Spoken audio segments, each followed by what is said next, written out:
Hi friends, welcome back to my channel AJ talks. दोस्तों, आप कैसे हैं? उम्मीद करता हूँ बहुत अच्छे होंगे और स्कैम से बचकर रह रहे होंगे। तो आज की जो ये वीडियो है ये अमेजॉन जॉब स्कैम के बारे में है। अमेजॉन जॉब स्कैम क्या है? दरअसल दिल्ली में एक केस रजिस्टर हुआ है जिसमें एक 20 साल की युवती ने थाने में जाकर एक केस रजिस्टर किया और बताया कि उसके साथ एक अमेजॉन जॉब के नाम पर फ्रॉड हो गया और इस फ्रॉड में उसने लगभग 3 लाख से ऊपर गंवा दिए हैं। जी हाँ, 3 लाख से ऊपर उसने अमेजॉन में जॉब के नाम पर होने वाले फ्रॉड से गंवा दिए हैं। अब जब यह मामला प्रकाश में आया, थाने में रिपोर्ट हुई, उसके बाद जब जांच की गई तो पकड़े जाने वाले व्यक्तियों से ये पता चला कि 100 से अधिक लोगों को उन्होंने ऐसे ठगा है और लगभग 5 से 6 करोड़ रुपए के ट्रांजैक्शंस का पता चला है। तो आज के वीडियो में हम जानेंगे कि ये असल घटना क्या थी, इससे कैसे बचा जा सकता है और ये घटना होती कैसे, इसका पूरा मोडस ऑपरेंडी क्या है। तो इस वीडियो में अंत तक बने रहिएगा। अगर आप चैनल पर नए हैं तो सब्सक्राइब कर लीजिएगा और अपने दोस्तों तक इस तरह की अवेयरनेस जरूर फैलाइएगा ताकि उनमें से कोई ऐसा विक्टिम ना बन जाए।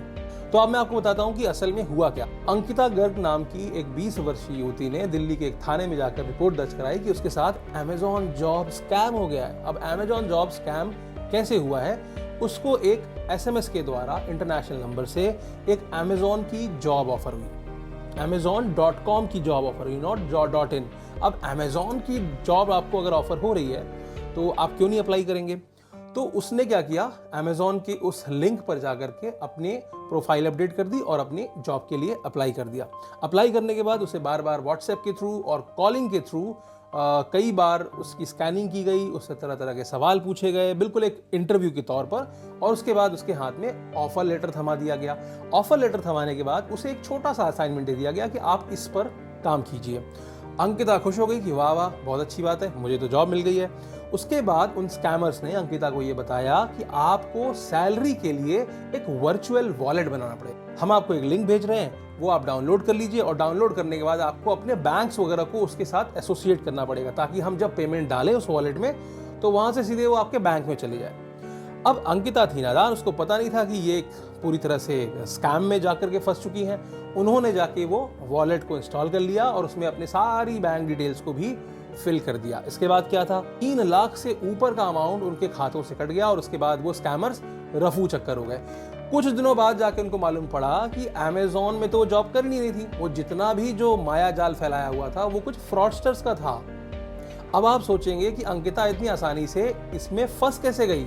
हमको और आपको अगर कभी जॉब चाहिए होती है तो हम क्या करते हैं? हम जाते हैं naukri.com पर, shine.com पर, timesjob.com पर या इस तरह की जो भी ऑनलाइन जॉब पोर्टल्स हैं वहां पर अपना रेज्यूमे अपलोड करते हैं, अपनी डिटेल सारी डालते हैं, हमारा क्या वर्क एक्स है, हम कौन सी फील्ड में हैं, हमारी क्या एजुकेशन बैकग्राउंड है, सारी चीज़ वहां जाकर के हम फिल करते हैं। अब ये फ्रॉडस्टर्स क्या करते हैं, ये वहां जाकर naukri.com या shine.com में अगर कोई एक एम्प्लॉयर जिसको कि एम्प्लॉय हायर करने हैं या फिर बहुत सारी प्लेसमेंट एजेंसीज होती हैं वो अपने अकाउंट बना लेती हैं। अकाउंट बनाने के बाद वो एक रिलेवेंट फील्ड के बंदों को छांट सकती है, उनके रेज्यूमे को डाउनलोड कर सकती है। तो इस तरह के फ्रॉडस्टर क्या करते हैं, इन साइटों की सब्सक्रिप्शन ले लेते हैं। लेने के बाद मान लीजिए naukri.com पे गए, उन्होंने एज ए एम्प्लॉयर वहां पर रजिस्टर किया और अंकिता का प्रोफाइल वहां से निकाला। उनको पता चल गया कि अंकिता किस फील्ड से रिलेटेड काम करना चाहती हैं या क्या उनका एक्सपीरियंस है। अब वो क्या करते हैं, बहुत ही टारगेटेड अटैक करते हैं। उन्होंने क्या किया, उनको मालूम है कि इनका ई कॉमर्स का ही एक प्रायर एक्सपीरियंस है, तो उन्होंने एक amazonjobs.com या amazonrecruitment.com नाम से एक डोमेन बुक किया।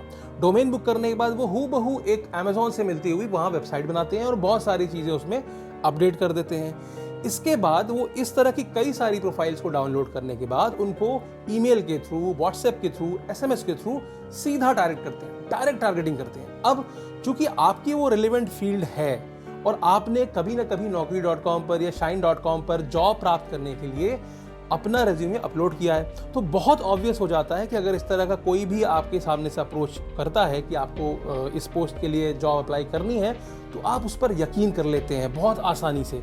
अब amazonrecruitment.com कोई एक्चुअल या वेबसाइट हो या ना हो आपको नहीं पता, आपको क्योंकि इसलिए लग रहा है क्योंकि वो रिजेंबल करती है एक्चुअल वेबसाइट से amazon.com के। तो हम आमतौर पे इतनी खोजबीन करते नहीं क्योंकि हमें चाहिए होती जॉब, और फिर जब आपको जॉब ऑफर मिल गया, लेटर मिल गया, सैलरी बता दी गई तो आप और खुश हो जाते हैं। होगा तो अगली बार जब भी कोई मेल आए, SMS के थ्रू या व्हाट्सएप के थ्रू कोई भी जॉब ऑफर करता है तो एक बार उसकी रिलेवेंस जरूर चेक कर लें कि ये कहाँ से आ रही है। और सबसे इंपॉर्टेंट चीज़, अगर कोई भी अमेजॉन जैसी कंपनी हायरिंग कर रही है, ऑब्वियसली वो मेल के थ्रू करेगी, वो आपको व्हाट्सएप के थ्रू या SMS के थ्रू नहीं भेजेगी कि जॉब ओपनिंग है, वहाँ जा कर के आप इंटरव्यू के लिए भी आपको कहीं ना कहीं बुलाया जाएगा। ये नहीं कि घर बैठे बैठे आपको व्हाट्सएप पे कॉल कर लिया, आपसे 4 बातें कर ली, खुश हो गए, वाह वाह वाह ताली बज गई और आपको ऑफर लेटर दे दिया। ऐसा नहीं होता है, इतनी आसान प्रक्रिया नहीं होती बड़ी कंपनी की। बड़ी कंपनी सबसे पहले तो डायरेक्ट हायरिंग करती ही नहीं है, वो किसी न किसी बड़ी रिनाउंड या बहुत ही पॉपुलर जो प्लेसमेंट एजेंसीज होती हैं उनके पास जाती हैं, उनसे कहती हैं कि हमको इस प्रोफाइल का बंदा चाहिए। मैं खुद भी जब आईबीबो में जॉब करता था, उसके पहले आईबीबो ने मुझे डायरेक्ट हायर नहीं किया था, एक प्लेसमेंट एजेंसी ने हमें Naukri.com के थ्रू हमारी प्रोफाइल शॉर्टलिस्ट की। पहला राउंड उस प्लेसमेंट एजेंसी ने हमारे साथ किया कि हम कितने रिलेवेंट हैं उस ओपनिंग के लिए। उसके बाद दूसरा राउंड हुआ, तीसरे राउंड में कंपनी के एग्जीक्यूटिव ने मुझे कॉल किया, मुझे कंपनी में बुलाया, उसके बाद वहाँ पर मेरा शॉर्टलिस्ट हुआ या सिलेक्शन हुआ। तो इतनी लंबी प्रक्रिया होती है जब भी कोई एक बड़ी कंपनी हो। लेकिन आजकल क्या हो रहा है, अमेजॉन के नाम पे, फ्लिपकार्ट के नाम पे, पेटीएम के नाम पे, जितने भी ये ऑनलाइन वेंचर्स हैं या ऑफलाइन वेंचर्स, विप्रो के नाम पे, मारुति के नाम पे, तमाम बड़ी कंपनियों के नाम पे ये लेटर्स भेजे जा रहे हैं, स्पैम किया जा रहा है, स्कैम किया जा रहा है और हमारे आपके जैसे भोले लोग इसमें जाके फंस जाते हैं। तो आपको सावधान रहना है। आपको क्या करना है, जब भी कोई ऐसा ईमेल या कोई ऐसा व्हाट्सएप मैसेज आए तो सबसे पहले आप देखें कि आपसे बात कौन कर रहा है। जो भी आपसे बात कर रहा है उसकी लिंक्डइन प्रोफाइल जाकर चेक करें, क्या वो लिंक्डइन पे है भी या नहीं है। क्योंकि जो फ्रॉडस्टर्स हैं वो बहुत टूटी फूटी इंग्लिश में आपसे बात करेंगे, वो इतने पढ़े लिखे नहीं होते, उनको इतनी समझदारी नहीं होती है कि उनको मेल्स में क्या लिखना है।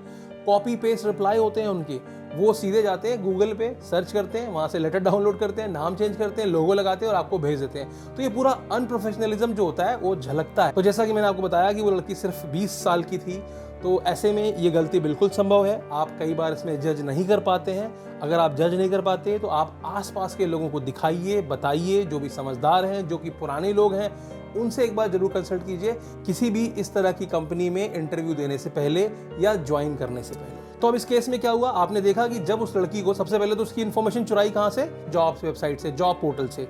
जॉब पोर्टल से चुराने के बाद क्या किया, उसकी सारी इन्फॉर्मेशन उससे ले ली, यानी कि उसके जो पैन कार्ड है, आधार कार्ड है, बैंक डिटेल है, ये सारी चीज़ें उससे मांग ली। क्यों? क्योंकि उसको तो ऑफर लेटर दे दिया था आपने, और वो भी ट्रेस करके वो सामने डॉक्यूमेंट्स दे देती है।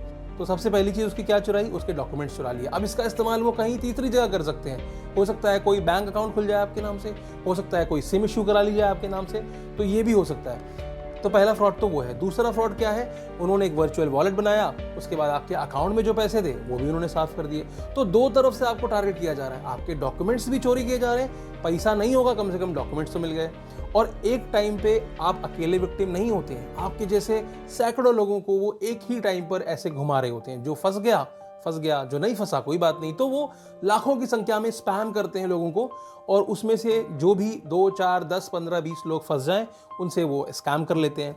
तो उम्मीद करता हूं कि आज की वीडियो में आपको पूरी तरह से ऑनलाइन जॉब स्कैम के बारे में पता चल चुका होगा। अगर आप मेरे चैनल पर नए हैं, वीडियो अच्छी लगी, लाइक कर देना, सब्सक्राइब कर देना, दोस्तों को शेयर कर देना, ताकि आप भी इसके विक्टिम ना बने और अपने पड़ोसियों को भी इसके विक्टिम बनने से बचने में मदद कर सकें। आज के लिए इतना ही, फिर मिलेंगे किसी नए वीडियो में एक नए टॉपिक के साथ। इस वीडियो को पूरा देखने के लिए आपका बहुत बहुत धन्यवाद।